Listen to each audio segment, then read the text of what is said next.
زما په ملک کې اقربي دادا چې یو مولا یو خبره وکړي چې مدرسو کې عزت ملاویږي د مسلمان بچی ته په مدرسو کې عزت ملاویږي د مسلمان لور ته په مدرسه کې د عزت لوبټه ملاویږي په دینی مدرسه کې د مسلمان بچی ته د عزت صادر ملاویږي په نور ځایونو کې زما عزتمندو خلک عزتونه بیلي نو بله ورځ زما عزتمندو زما د ملک دا تکړه خلک دا قوت والا خلک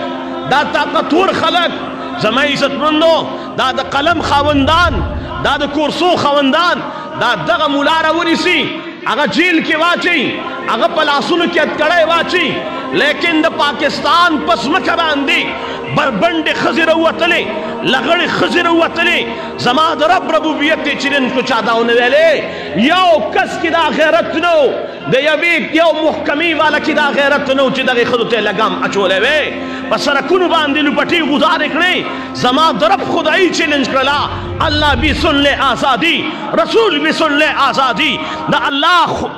اللہ خدای چیلنج کرلا چاگت سونے ویلے دا آئے روز پا سوشل میڈیا باندے دا سی مردار خزی روزی زمان عزت مندو چی اگوی بکواسات کی اگوی کنزلی کی اگوی بحش الفاظ استعمالی زمان دا ملک پا دی غیرت مند قوم کی زمان پا دا ملک پا دی غیرت مند خلقو کی غیرت را پیدا نشو چی دغی مردار تلگام واچی زما د ملک په دې ملک کې خلکو قرآن باندې او دسمات یو کړل چې هغه ته لاس وانه چو خو ملا زما عزتمندو بې وسه دی ملا بې وسه دی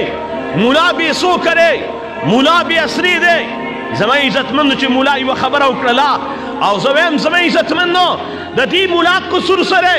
ستا د اسلامیه کالج جینکۍ راووتلې د خپلو استادانو خلاف د هراسمنټ دپاره چغې والې ټوله دنیا سې کړله چې دغه خویندو چغې والې چې زموږ په کالجونو یونیورسټو کې زموږ استادان زموږ نه غلطې مطالبې کوي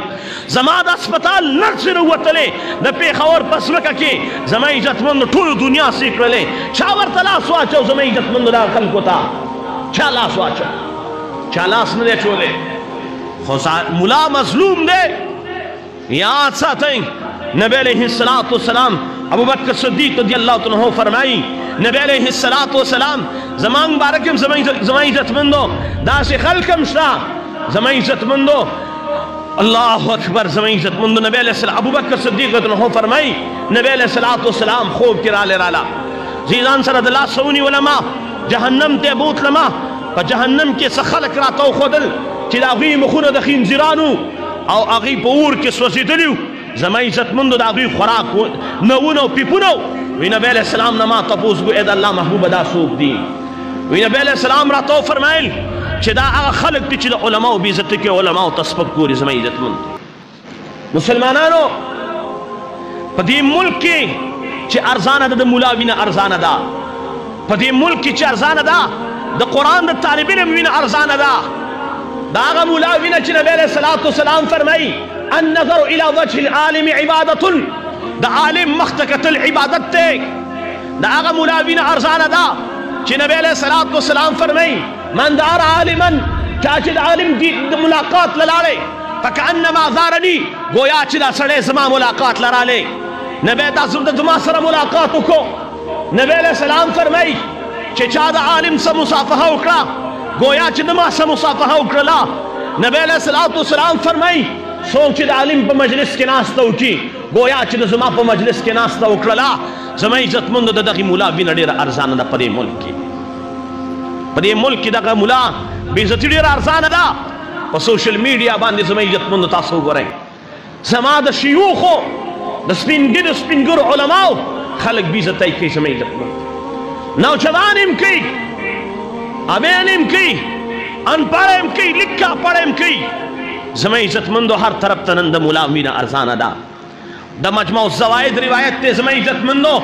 چے کلپ کمزے کی او ناحق بان سوک عالم قتل کی اللہ جل شانہ غصت رغین سڑی کی تر سو پوری چی دا دغی خلقنا دا دی یو عالم پا مقدد یو عالم پا بدل کی شپک دیر زر خلق قتل نکی شپک زیر نن زما عزت مندو دا ملک چی بربادائی طرف روان دے دا زما عزت مندو د دې وجه دا ده چې د دې ملک زما عزتمندو په دې ملک کې د مسلمان د عالم قدر نشته، د عالم قدر نشته. زما سره غوښتل چې زه ډېر خبره کوم خو وخت راسه وفا نه کوي. مسلمانانو په دې خبره ځان پوه کړئ چې دنیا د عالم په آبادېدو آباده ده، دنیا د مولا د وجې نه قایم ده، او چې کله عالم نه بیا به زما عزتمند دنیا نه پاتې کېږي، دنیا به ختمېږي. د الله الله والا نه بیا به زما عزتمند دا دنیا نه پاتې کېږي.